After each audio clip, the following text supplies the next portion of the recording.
Welcome into the Dickey Electrc Scoreboard. I'm Mike Ackelson. I got Richie with me. I got Anthony with me. Week 10 in the books and some exciting games, some that go right down to the wire and some that actually determine where you're going to be in the postseason. Exactly. I mean, you started Boardman. Boardman needed this victory against Canfield. They had multiple chances towards the end of the game. They fumbled in the third quarter when they drove all the way from their own 20, get inside the 10, you fumble. That's a costly turnover there for the Boardman Spartans, and they couldn't pull out the victory as Canfield came away with a 13-6 win, and Boardman's pretty much mathematically eliminated from the playoff contentions. And the good thing for Canfield, all they did was secure that they're going to be sitting home for the first round. Yeah, two games now. At home. With the loss of Hubbard, that puts Canfield at the 4th spot now because they're 9-1, and Hubbard's going to be 9-1. But the points, we had Joe Idle come on, and he explained the point differential and everything like that. So Canfield's going to get that number 4 seed, and then they're going to secure 2 home games if they could win round 1. Yeah, so that'll be big. Austintown Fitch, what a game up there tonight against Warren Harding. Looked like they were going to run away with it, and then all of a sudden it was all Harding, and then it became Fitch, and then it became back and forth. Yeah. What a game, 42-33 for Fitch. They needed that win rolling into the playoffs. There's no doubt. And, Warren Harding, their record isn't the best, but they're still a great football team. I mean, look at the schools that they've played around this area. It's one of the best, schedules around this area. So, that's a big win for Austintown Fitch, like you said, going back and forth with Warren G. Harding and, able to pull out the victory. Got a big score late in that ball game, able to come down and hold on a 4th down and short, and they were able to prevail to win. Yeah. I'll run down the scores real quick, and then we'll talk about some of the other ones. Beaver Local goes on the road. They lose at Wheeling Central Catholic 21-7. La Brea, a big winner over Camel, 56-13. Canfield, as we mentioned, beating Boardman 13-6. Columbiana over Lisbon, 21-6. Cheney beats East 40-8. East Liverpool beats Weir 41-28. In a great game up in Liberty, the Leopards fall to Garrettsville Garfield 43-36. Girard should punch their ticket to the postseason with a 49-28 win against Niles. Howland falls to Canton South 42-14. In the battle of the unbeatens, South Range 34, Hubbard nothing. Jefferson beats Lakeview 23-3. McDonald over Jackson Milton 28-26. They stop a 2-point conversion by the Blue Jays late to secure that win. Southern falls to United 28-6. United wins the conference championship. Sebring shut out by Springfield 49-0. The Tigers end the season 9-0 after losing week 1 to South Range. Poland over Struthers 41-27. And it's Valley Christian over East Palestine 37-0. Brookfield beat Champion 20-7. Crestview 48-28 over Newton Falls. Grand Valley, I'm only giving this score. They beat Beechwood 34-14. It's their first win since 2019. Wow. So it had been a while since they had one. And Rootstown, a winner over Western Reserve 42-8. So a lot of good games out there, but everybody now focus is turning towards week 11. Yeah, there's no doubt. And, some of these games were make or break for the playoff scenario, as we touched on with Boardman. Austintown improves their seedings with a victory over Warren G. Harding. Also, Niles and Girard, that was a big one for Niles. If they were able to squeeze out a win on their home field against Girard, they might have been able to slip up. I know Pie Valley was a team that was ahead of them in the 16th seed. Unfortunately for Niles, they lost that one 49-28, as you mentioned, Mike, and they're going to be out of playoff contention. So, some games make or break here in week number 10. And, the big one that we circled on our calendar, everybody did across the state of Ohio, was South Range and Hubbard. And, in the studio, we were just stunned by the way South Range's defense came out and controlled one of the best running backs in the state. They absolutely bottled them up. I do know at half, TC Caffey only had 42 yards. Yeah. So that South Range did their job. They studied their film. Everything worked perfect for them. Back-to-back NE8 champs. If you think about it, it's probably close to over 800 days since they've lost a game in the conference. Yeah. So, you look at what South Range has been able to do. Great momentum rolling into the playoffs. Now it's just 1 week at a time. Don't put that bullseye around Kirtland just yet. No. Yeah, you're right. You don't ever want to overlook an opponent, especially in a playoff scenario. And like you mentioned, everybody knows Kirtland.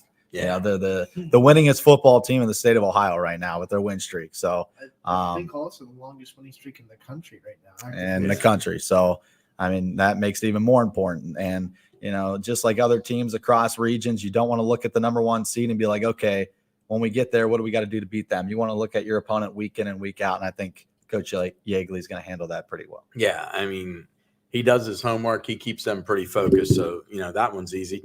I look at Poland. Here's a team that has gotten better. Oh, yeah. And they struggled early on, lost a game to COVID. And I remember we were sitting in here and I'm like, their playoffs begin now. And they have responded every week since then.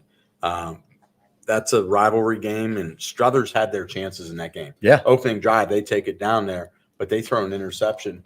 And to me, that swung the whole momentum because Poland just pounced on it. And how about some of the throws that Fulton was able to make in that ball game? On his off shoulder, too, fading away off balance. And I believe it was Dito who came down and made one of the catches in the back of the end zone. A couple other receivers made some big catches. And, everybody talks about their running game, the ground and pound for Poland, but their receiving court tonight, I thought, was fantastic. Oh, it was absolutely fantastic. They made a couple great catches. The run after the catch, I mean, they got extra yardage when they could. I think Poland's a team that right now, heading into the playoffs, will probably right where Tom Pavlansky wants them. And they lost a tough one against Hubbard, no doubt. I mean, you have that big lead. Their season's completely different if they don't lose that game. Listen, you drop, a rivalry game to Canfield. Canfield is one of the best teams in the region. So it's a completely different season now for Poland as Ty joins us here live from Warren G. Harding. Ty, what's up, man? Oh, Richie, I mean, after that one, I don't know. I don't know if I could have – my voice is probably shot from the weekend after that one. But what a win from Fitch. And you want to bring up a team that's battled adversity. I mean, talk about what they laid an egg on against Canfield just a few weeks ago and what they've been able to do. And we said in that game too, there's something that needs to change within this team if they really want to make that push. And then Wadsworth, it was more or less that fourth quarter of that Wadsworth game. It was a defense that had been struggling up to that point. They forced 3 turnovers in that fourth quarter. And it feels like since that point, they haven't looked back with wins over that Wadsworth in that game, beating a big rival in Boardman on the last-second field goal, and then coming into Mollenkoff with a big victory. This is a game that was a year in the making. They've been talking about this since last year, almost to the day when they lost this one. And I think it was a culmination of all that, what we saw on the field tonight at Mollenkoff. Talk about the way this game broke down, though, Ty. I mean, at first it looked like Fitch was going to have their way, and then all of a sudden Harding makes a few adjustments, and then things were going their way. They had all the momentum. Yeah, and every time these two teams play, I swear the momentum swings like a pendulum every time these two teams play because they're so good at doing so many things similar. They're both very athletic. They're both very good at defense, at forcing turnovers, and that's what we saw. Fitch was able to get that fumble recovery and an interception on defense early, and it led them to that 10-0 lead. Harding, whatever you can do, I can do better, does the same exact thing. On a fumble recovery interception, they take a 21-10 lead. But the Falcons, like we said, and like I said, they've been battling adversity since that game against Wadsworth, and I think that Wadsworth game finally convinced them that they can battle adversity and come out on top after dropping close ones to Ursuline and close ones to Maslin earlier in the season. I think that gave them the confidence they needed to go forward. And I think in this one, hey, the seniors did their job. Tyler Evans, Devin Sherwood, they did their job. But big hats off to those underclassmen. DJ Williams, a sophomore that was getting big yards and big carries all night long. And another one, too, number 22 as well, Dominic Perry, getting some big catches down the stretch. Young guys came up big for the Falcons tonight. And I just feel like what you saw, Fitch just made the better halftime adjustments, and that's why they came away victorious. How about that onside kick? I mean, it came out of nowhere, and your call on it was fantastic. Yeah, and that was a situation, too, where you kind of felt like the onside kick wasn't a possibility because you saw the way Warren was lining up and how they lined up every time. They knew that was in their back of their minds, that Coach Parker likes to utilize that.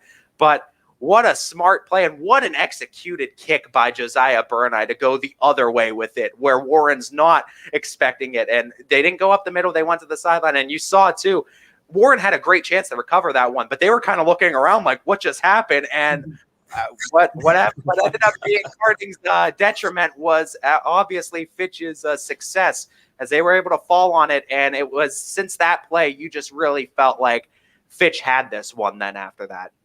So I wanted to talk to you about this from a broadcasting perspective. My goodness, your voice was active all night long. We had you on numerous times throughout your broadcast tonight. How exciting is calling a game like that? Because, I've had a lot of blowouts this season covering Campfield and Austintown Fitch every game. It seems like it's down to the wire. I mean, just talk about that from a broadcasting perspective, how fun this journey has been this year with you covering Austintown. It has been an up and down journey and a roller coaster ride at that. And I mean, it seems like every week this is a team that's never quite out of it. And it's a team that's starting to find a different identity than I think what we're used to. And I think that's a lot of credit to what Coach Parker is doing. And you saw how they scheduled up this year and the type of opponents that they've played. And they're really trying to get themselves into that upper echelon and where we're talking about with these other powerhouse schools, your South Ranges of D5s and your Moonies of D5s and the traditions of winning and having those successful. It all starts with that schedule and how much you can bolster it. I think Fitch did that. I also think that's why you saw some losses. It's going to take a couple years to adjust and get this program to where they want it. But I think you're starting to see all the kids start to buy in. What a night, though. What a call you had. I'm sure you're going to have a little bit of warm tea tonight before you go to bed, maybe some extra shot in it or something. But just talk about getting ready to go to the playoffs. I mean, what does this win mean for Fitch moving into week 11? Well, we knew going into this one for Region 5, this was 7 versus 9. And this was going to be, I think, big for playoff implications. And I think this is huge now for Fitch because the win almost secures home field advantage, you would think, for all intents and purposes. I think points-wise, I think it pretty much secures them a top 8. And we know in this path where you have 16 teams in the playoffs and you're trying to trim it down until the final 4, I believe, when you get neutral fields, home field advantage is going to play a big part in it. Getting at least one game at home is going to be huge for the Falcons now. And I can't be more excited to be in Greenwood Chevrolet Stadium Friday, where last year it felt like, the playoffs were kind of numb and they weren't what we were feeling. Mm-hmm. I am so excited to see the Falcon faithful out in full force next Friday. I think it's going to be so exciting. How different is it? Last year you called playoff games, you called games sparse fans. Now you got stadiums packed again. How different is that from your perspective? Because you can hear the crowd.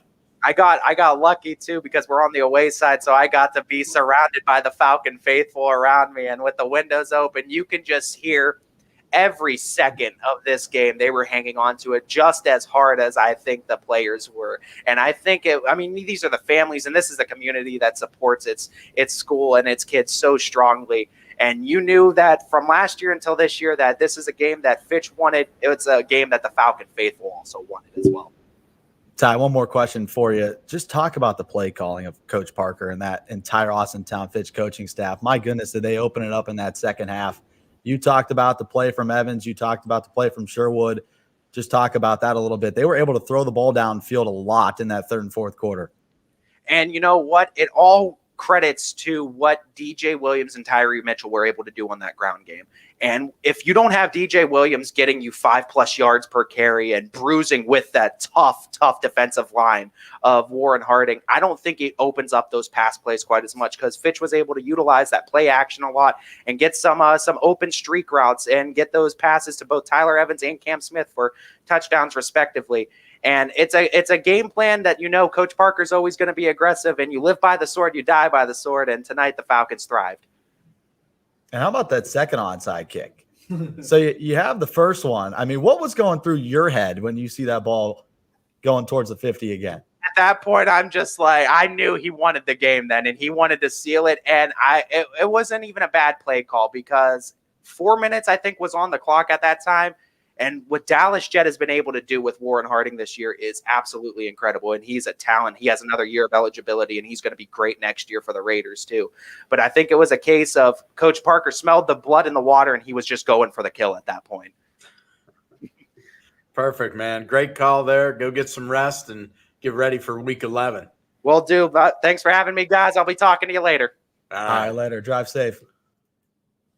What a call. I mean, he was active all night long. I mean, every time we clicked on him on the audible call, that guy was giving his heart out to the Austintown Fitch faithful. We've commented in here throughout the 10 weeks. He's been the guy that always has a game. Always. Always, It's because, you've seen Fitch. Every game seems like it's Yeah. Up Yeah. and down waves. I Yeah. mean, It's just, but his calls on it are great. I mean, and you make a 35-0 game sound interesting. So, you Try. guys all do your homework. So, Yeah. and that's the big thing moving there.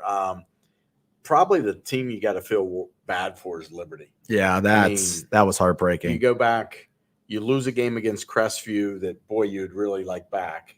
But the last 2 weeks, you had opportunities to knock off two of the top teams in LeBray and Garrettsville Garfield, and you fall to them. An unfortunate turnover against LeBray, and tonight with like 40 seconds left, you give up the go-ahead touchdown. And that's a tough way to know that you're not going to be playing next week. And that was a gritty performance from Liberty. I Yeah. mean, shout out to Coach Simon and their entire staff out there in Liberty. They're down 21-7 at one point in that second half. And, that's the point where you think, okay, Garrettsville, they're going to run away with this ball. Yeah. And, they didn't. Garrettsville had a couple 3-and-outs, and, Liberty took advantage. They got great field position on a couple of kickoffs. And next thing you know, it's 21-21. The game goes down the wire. And Liberty makes a tough decision. Okay, you know what? We're going to risk even our playoff contention and go for 2. And they got it. I mean, a great rollout, able to avoid that shoelace tackle. He barely scampers into the end zone. Completely different ball game. You think that Liberty has it wrapped up, and Garrettsville comes down, and they just show how good they are on the offensive line, and they just run it outside. They stretch you out. Very patient offensively. No panic with that Garfield team. No, and they wait for the block, and it's either you're going outside or you're going inside. And as soon as that block is committed, you see the back. And it almost looks, I don't want to say they're walking, but the patience of the back, because the play has to develop. and remember, they really don't have a quarterback. It's just direct snaps to either Demo or their other running back. Yeah. Yeah. And it's just, but the way they run that offense is almost to perfection. It is. Very patient. And that was the one thing. And I was worried, the first play, I thought, okay, you gave up 7 yards. Well, then the next play, it was 13 yards. And all of a sudden they're at midfield, and you're like, not the way you want to see it go. And, but I'll give Garrettsville credit, because they could have easily hung their head and been like, all right, now we got to throw. They never abandoned their game plan. No. They ran that ball the whole way down the field. So, Hey, we got a phone call. we got a phone call. We'll take it. You are live on the Dickey Electrc Scoreboard show. Who do we have on the line? This is Radar calling in, Radar, good and friend. and I gotta be quite impressed really with how South Range defense handled TC Caffey. No defense has handled TC Caffey all year, and here you are, week number 10. South Range D said, "Sorry, Mr. Caffey, you still gotta play us." And South Range D is really totally impressive in shutting out Hubbard. Yeah, there's no doubt about that one, Raider. I mean, we talked about this a little bit earlier. The defensive front for South Range flying to the football all night long. Very impressive what they did out there in Canfield. My heart really feels for Liberty, because there you have it against LeBray and against Garrettsville Garfield. Should Liberty have gotten one of those games, we'd be here talking Liberty playing in week number 11 instead of watching all of it. Oh, absolutely, Radar. And that was something Richie and I and Anthony were just talking about. You can blame these two games, but you can look back at their schedule. That Crestview game has to be the one that stings. That was the one game I could say all year where maybe they just, for whatever reasons, things did not work out for Liberty that night. No question about it there. And also I got to say, you guys did a pretty good job during the regular season, and hopefully looking forward to some postseason excitement with the Dickey Electrc Scoreboard. And tune in tomorrow. I'd like to remind everyone to tune in tomorrow at 1:30 for Focus on Football on GoldenStringRadio.org, where I'll detail all of the games, including that South Range shutout against Hubbard, and then an exciting game between Fitch and Harding, and so many more. Absolutely, Radar. Thanks for calling in, man. Thank you very much. And what's funny? We're talking about getting ready for the postseason, but we got a few games tomorrow. Yeah, I was going to say, there's still a little bit of a slate left. There's a big one. Kind of a big one in Salem. Yeah. Kind of. Kind of. Two big ones. I mean, you look at it, you got the Holy War, you got Ursuline, and you got Cardinal Mooney. You never know. Throw the record out the window. Yeah, absolutely. And I've seen some weird things over Oh, my yeah. years Oh, yeah. happen in those games. But if I'm Ursuline, this is a game where you need to get yourself ready for the postseason. That defense at times has been suspect. There's no doubt. And I'm not saying that everything's corrected tomorrow, but I'm sure Dan Reardon has been pulling any piece of hair left in his head to figure out what's going on there, because that's not typically the way his defenses play. No. But his offense can light it up. Oh, yeah. I mean, know. they score 55 points a game. But how many times do you want to get in a shootout in the postseason? Not well. I think a particular game that I look back on is Chardon, when they played Chardon, who's the defending state champion in Division III, and you're down big, you come back, it ends up being a shootout. Ursuline gets the short end of the stick, and like you said, you don't want to be in a shootout against some of these You guys teams. have any toilet paper? We're getting pranked. All right. I don't think we have any toilet paper. No, we're out. Sorry. Betos used all of it. Yeah. But yeah, I mean, you look at that, and then I know everybody down here, the way Salem season started and West Branch's season was going, they were hoping that was also going to be two teams that was perfect. Salem hit a few road bumps along the way, and I think they dealt with some injuries. They lost a heartbreaker on a 2-point conversion that they should have converted. But I look at that game, that's another rivalry game. Throughout the records, it doesn't matter. This one's about lifetime bragging rights for these seniors. And if you get the ball in Blaze X-Line's hands, anything could happen in that football game. Yeah. I mean, that guy is just so talented when you stretch him out. And, Johnson at quarterback, X-Line, the wide receiver, that duo, you never know what's going to happen against West Branch. And really, because VASK isn't playing this week and Ursuline's playing a D5 team, this could be the 1 seed on the line in Division 4, because Salem mathematically, according to Joe Idell, can get enough points for the 1 seed if they win this game. So one seed in Division 4 could be on the line in this game. I honestly think this game is going to end up into the high 40s, maybe mid 50s. And I think both teams are going to punch a lot of points up. We talked about Johnson and X-Line and everybody from Salem, but the Shields runs that offense so perfect at West Branch. It's almost like watching a video game. You're right. I mean, West Branch, so lethal offensively. I mean, their defense is really good too. I mean, don't discount their defense either. So, I mean, that's going to be a great game. Everybody's looking forward to the rivalries tomorrow night. Big night for football on both sides, on the college and high school level. So, I'm excited for tomorrow. Yeah, Wellsville's playing Latonia tomorrow too, and they have an outside chance of making the playoffs. With the win. And don't forget Louisville. They're coming off their first win. Yeah.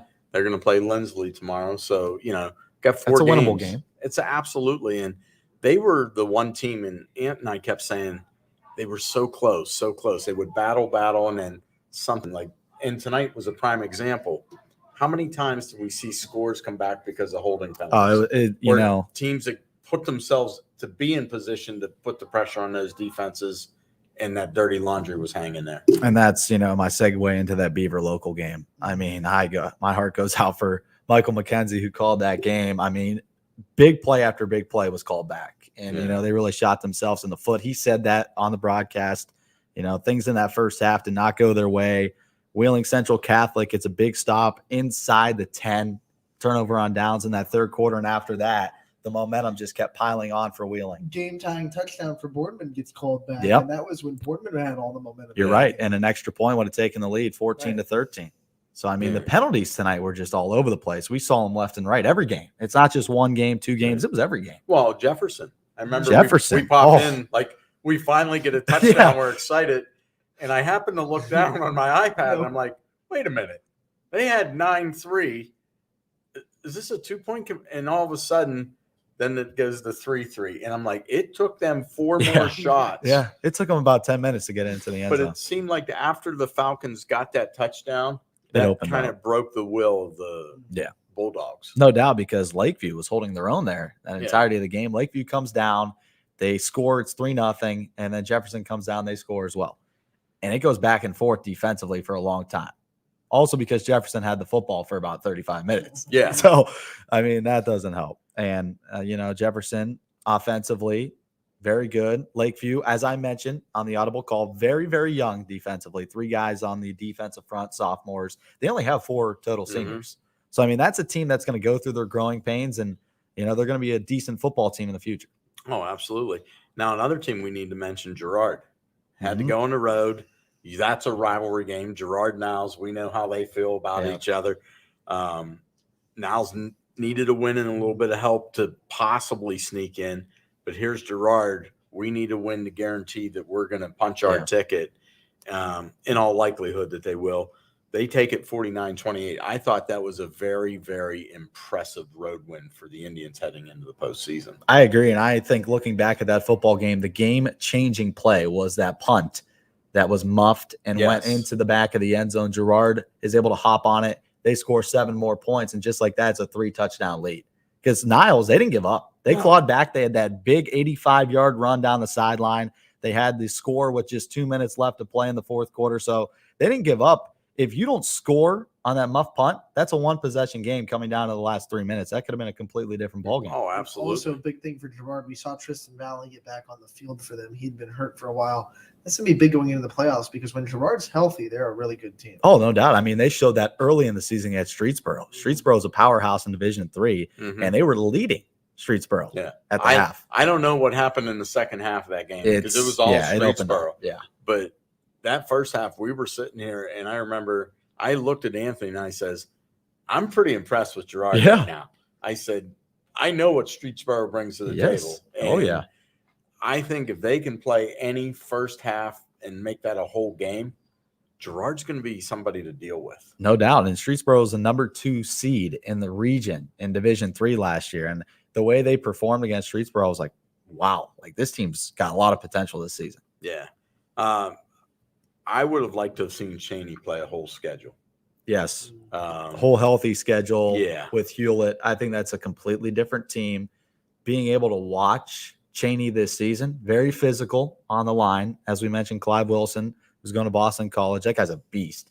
I mean, their defensive line, very physical, but they just struggled with some leadership out there on the offensive side of the football. I mean, without a quarterback, they had to deal with their sophomore, who did a pretty good job, but then he got hurt. When I saw him against Canfield, he got hurt as well. They were down to their freshman quarterback, and that's so hard to throw a freshman in there under the gauntlet against such a good team in Canfield. So I really would like to see Cheney full force all season long. I think they would finish 7-3. Yeah, that's my prediction. I do too, because I think even as injured as they were and then missing a few weeks because of COVID, they battled and they smacked every team in the mouth that they played. No doubt. Yeah. Coach Emile, great job there. I mean, and they play for him. They love him. Yeah, they truly do. You can see that. Columbiana coming off of a few weeks off due to COVID, looking very good against Lisbon. Yeah, and we talked about that too in the audible call. Lisbon has it first down and goal inside the 5.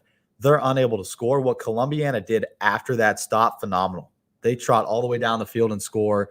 They completely dominated that game on the ground. I was impressed with Columbiana. Yeah, absolutely. And that's a team that I think they've had some tough luck this year, but you know what you get with Coach Spate. Yeah. And those are a warrior. Yeah, hard-nosed kids. They're going to fight. They're going to battle. Now, a couple of teams that I think have flown under the radar moving into the postseason. United's 1, Valley Christian's 2. United tonight was, I mean, they were putting up points left and right. Well, you think about it. Southern's a playoff team. United's in the postseason. That was for a conference championship. Yeah. And Coach DJ Ogilvy, he had that team prepared. He had them ready because we've seen Southern, on here a few weeks, and it seemed like point after point after point after point. Well, tonight it would seem like United play after United play after United play. That was a great football game to watch. I'm interested to see how they do, moving forward. Can they sneak? They're probably going to have to play some road games pretty quick, but I don't know that I would want to be resting real lightly on them. If they continue to throw the pigskin like they did tonight, those top 5 seeds are going to be in some trouble because Southern's known for their defense. I mean, Southern's a team that gives up less than 20 points a game, and United came out and they aired it out, and they really made a difference in their big plays. I mean, we saw it. We were able to cut to a couple of them, big plays over top, over the middle, long balls down the sideline, and United came out with a big victory. Yeah. Well, not only that, they spread the field, and then the running game just works off of that. I mean, it was so good. You watched them winning the line of scrimmage there. And then Valley Christian, you got to give Coach Hake his due. You know what he's going to bring to the table, but he brings them into that Division 7 playoffs. They're not going to be an easy out. No, I mean, I think they're a really good team with Batista as their quarterback. They also have a couple lethal wide receivers out wide. Defense is pretty solid, and I've really liked what I've seen from Valley Christian this year. Remember, Vashawn Gurley is a pretty good back, too. There's a lot of athletes for Valley Christian. Oh, yeah. I think they want that Southern game back. I think they feel like they probably didn't put their best foot forward against Southern. Yeah, but that was a game where the snowball effect. Yeah, I was going to say, it just kept rolling. As soon as it rolled, it got bigger and bigger, and it was a boulder, and it was an avalanche.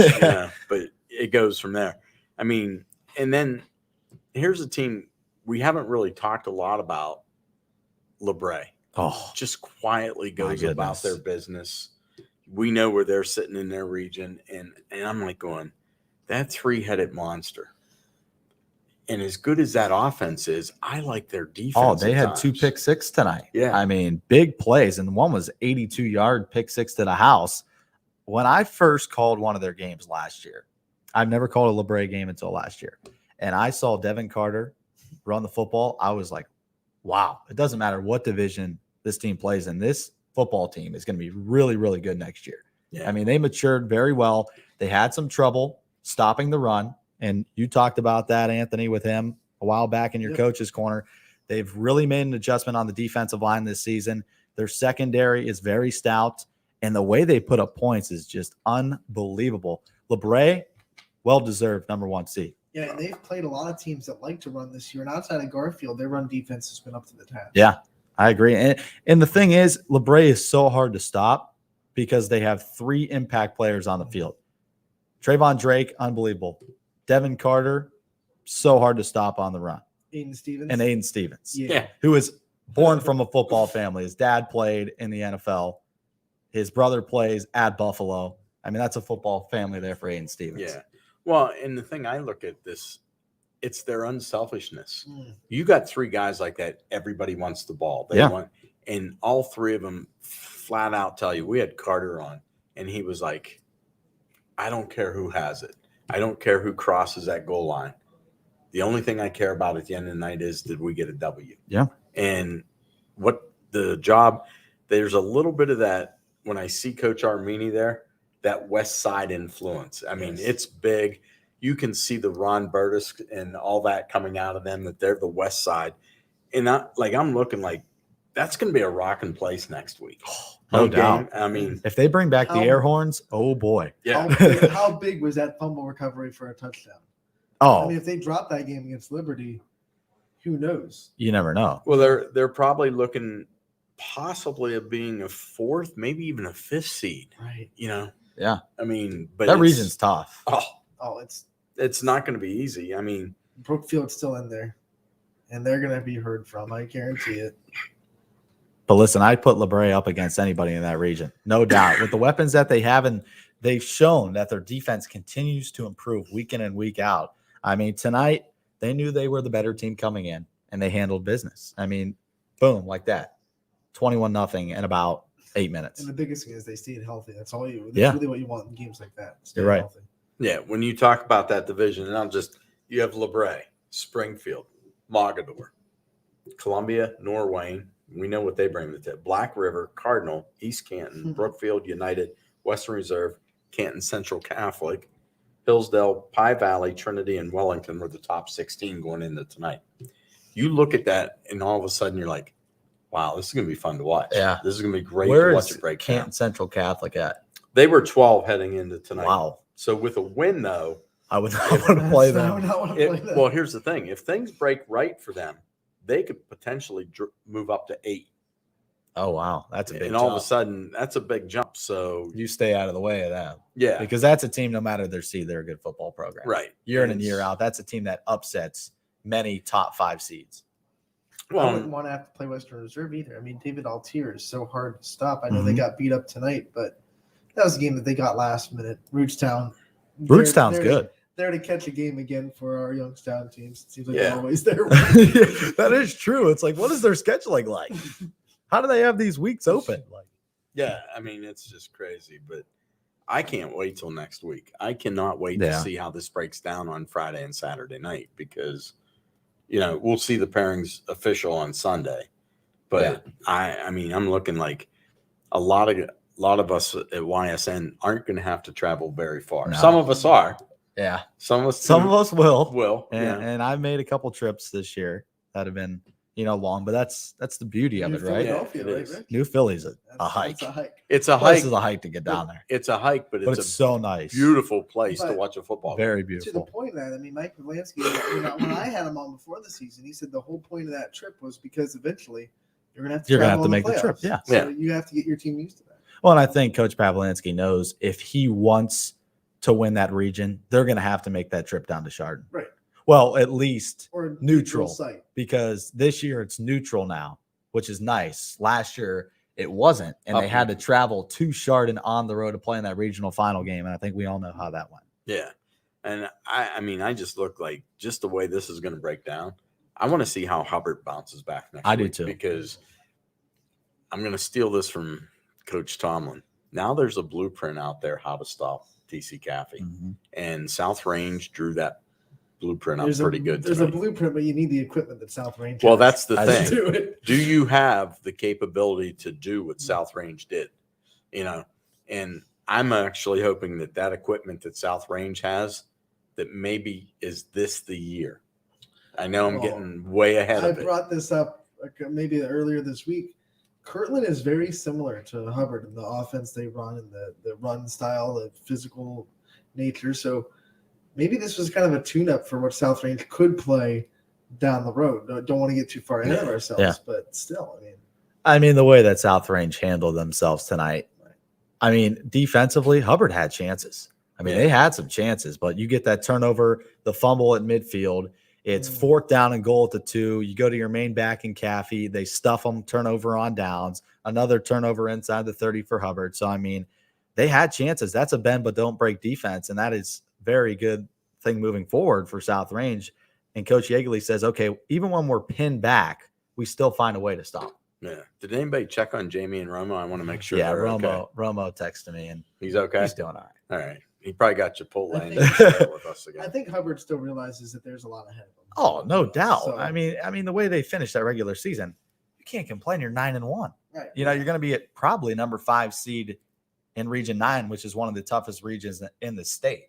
So, I mean, you really can't complain where you're at right You now. could easily have 2 home games. too. Yeah. Yeah. You could still be sitting there. I mean, because we know some upsets are going to happen. I mean, it's just the way it goes. I'm trying to think which division it was last year. All the lower, I think it was Ursuline ended up playing Canton Central Catholic. Yeah, in that region. They were all lower seeds. Yep. And Canton Central Catholic came Even- to Stambah and beat Ursuline. No, Although that was Menor Lake Catholic. Menor Lake okay. Catholic. Okay. Although They Ursuline was advanced banged because up. and they advanced because of COVID. Yeah. Remember that Menor Lake Catholic got there because of a yeah, no COVID. contest. Yeah. Yeah. But still, they came to play. They did, but a little Ursuline was without Brady Shannon. Right. They were without a couple linemen. Yeah. They were without their best wide receiver. But I think Menor Catholic went all the way to the state championship. They did. they after did, that, but though. they weren't. I think they were they were 11 or 12. They were 12. 12 seed. That's, They were 12 seed. Yeah. And that's the great thing. Like, I know I heard a lot of people this year when they were like, we're going to do 6, and people were going, too many. I'm like, no. Do you understand the excitement that put in? Because there's always the argument that 16th seed could be a decent team that battled injuries. Look at Liberty. If they get in, they're probably at 15. Yeah. But look what they just did to LeBray and Garfield. And Garfield. Yeah, those are Just- 2 top teams in the region. And the way they're playing right now, do you really want to play them again? And No. one of those 2 may have had to play them again. And, you know how that old adage goes. You got them once, but the second time is not as easy. Yeah. And I look at things and I'm thinking, I love the 16-team playoff format. I think it's Except in fantastic. Division 1, when you only have 17 in the region. But Right. splitting hairs.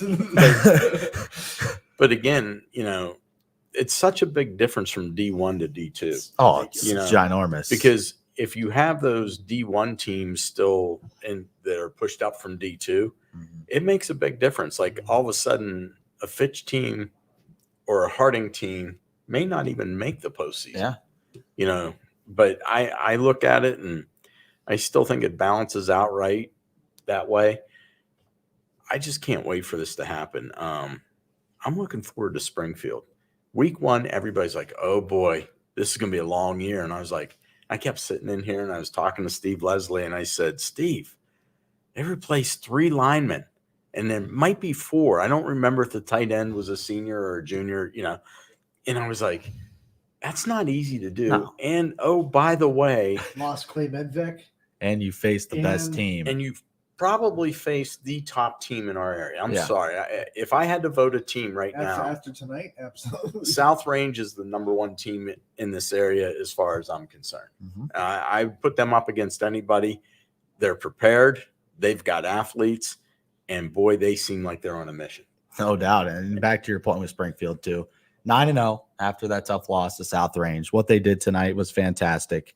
49-0 big win over Sebring. This is a team that's going to get a great seed in the playoffs, and they're going to make another big run under Bo Brungard, no doubt. But that guy at quarterback, they're set. That Geneva game was the turning point.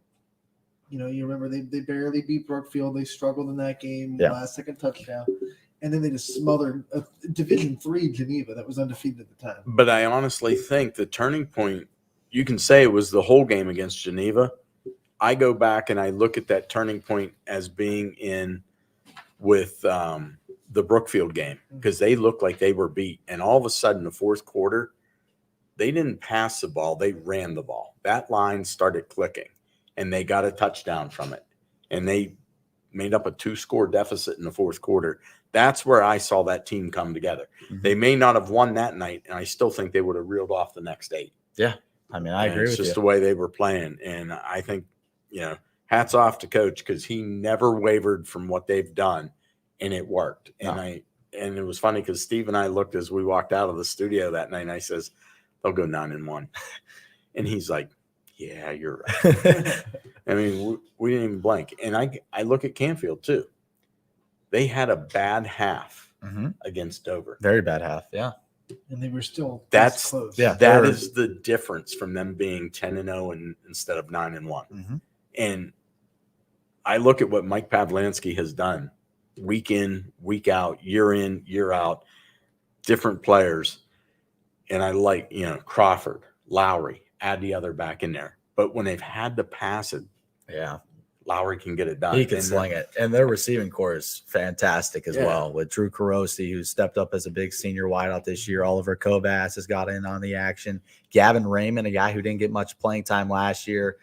Jake Schneider, who's returning after an injury, missed some of the baseball season, missed a couple of the first games for Canfield. He comes out, he's 6'6" out there, huge target. So, Canfield's got a bright future in the playoffs. The only question for them is, can they get past Chardon? I mean, that's the big question. Well, and it's sitting there. I mean, it's there. And They might have to get past Dover again. Dover, too. well, Yeah. and you know that they're going to Dover if they got to play. Yeah. So, and it's fine. And I look at it, if there's ever a guy who wants another crack at Dover, it's Coach Pavlansky. Oh, there's no doubt. I mean, there's a big rivalry between these two teams at a conference for many years, dating all the way back to when I was like 8 years old. Mhm. There's a lot of history between these two teams. Coach Pavlansky, when we do our Coach's Corner, always has great stories about the Dover games, especially the one where they faked the field goal on the little bootleg to win it, and they stunned Dover at their home field. I remember that as a kid. And you just don't want to lose to that team. It's almost like New Philadelphia, too. Just such great history between the teams. It's almost an out-of-conference rivalry. So that one definitely left a sour taste in Canfield's mouth, and they're looking forward to either Dover or Chardon for some revenge. Well, and another, we talked about how Fitch beefed up their schedule. Oh, yeah. Canfield has definitely beefed up their schedule over Yep. the last 3-4 years, and it has helped. I think it has made them better. And for each week they get to play, and every football coach used to tell me this over the years, each extra week of practice, my starters are good, but it's those guys that got to step up next year. Yeah. It's so beneficial for them. So if you can play 3-4 weeks, 5 the whole way, it's just big for every program. Oh, and the amount of playing time that some of the second string has gotten this year has been remarkable. I mean, Yeah. they've probably played 3 or 4 complete halves Yeah. of football at the varsity level. And I talked to Coach Pavlansky about that on our Coach's Corner. I mean, he says that the experience that these guys are getting, no other program across the state is getting right now, just because of how well this team has played in the first half. They go into the locker room up 35-0, and that second team is able to play the entirety of that second half, and you just don't see that. Yeah, and there's a lot of teams that have been in that, this year. LeBray, South Range, Springfield. They've all had that benefit. Now it comes that, and they're all pretty healthy going into next week. Yeah, I mean, they really don't have too many injuries. They had some problems with their kickers a couple weeks back, but overall, this is a healthy football team, and that's exactly what you want. I mean, when you have Brock Lowry out there, when you have Mike Crawford, and this is also a line that I wanted to touch on. 4 new starters on the line this year. Yeah. And they had 1 guy returning and their senior left tackle. So, phenomenal job of that team maturing from week 1 to week 10. So, Canfield's got a bright future. Yeah. All right, let's run down the scores one more time, and we'll exit stage left for you. Harding falls to Fitch tonight in a thrilling game, 42-33. Beaver Local goes to Wheeling Central Catholic and falls 21-7. LeBray all over Camel, 56-13. Boardman loses a heartbreaker and all likelihood ends their season 13-6 against Canfield. Columbiana 21-6 over Lisbon. Cheney 40-8 over East. East Liverpool goes on the road, gets a win at Weir, 41-28. Garrettsville Garfield, great game against Liberty. They pulled that one out in the final seconds, 43-36. Girard over Niles, 49-28. Howland falls to Canton South, 42-14. South Range, back-to-back NE8 champs as they shut out Hubbard 34-0. Finished perfect on the regular season. Jefferson, the winner over Lakeview, 23-3. It is McDonald, 28-26 over Jackson Milton. A failed 2-point conversion, the difference in that game. United wins their conference championship with a 28-6 win over Southern. Springfield over Sebring, 49-0. They finished 9-1. Poland, 41-27 over Struthers. It is Valley Christian, 37-0 over East Palestine. Brookfield, 20-7 over Champion. Crestview beats Newton Falls, 48-28. And Rootstown, the winner over Western Reserve, 42-8. Couple scores from over in Western Pennsylvania. Aliquippa beat Blackhawk, 42-14.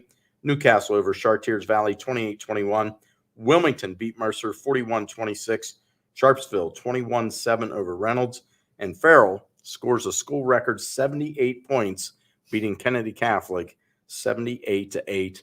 They are perfect heading into their postseason as well. Wow. So they're a pretty good football program. And we talked about this on the Audible Call because we were talking about how Wheeling was playing Beaver Local. I would love to see some more Valley teams go out and play some Western Pennsylvania teams, play some Northern West Virginia teams. There's some great talent across the board. Absolutely. I know Sharon used to come over here.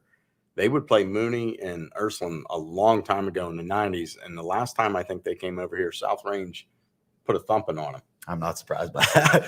Pretty good. But thank you for tuning into the Joe Dickey Electric Scoreboard Show. Richie, Ant, thanks for joining us. Of course. Thank you. We will have it on the road next week on Friday and Saturday as the postseasons get to roll away. But I know during the week we will have you covered from everything here on YSN. And just a reminder, heading into the postseason, Friday night, $9.99. Saturday night, $9.99. Anthony's going to break it down for you, show you every which way you can log on, and we'll make it work for you. But we're not done yet. We're going to toss it over to our sister station, WFMJ, the Overtime Report, coming on in about 15 minutes. I'm Mike Ackelson. Thanks for tuning in tonight to the Joe Dickey Electric Scoreboard.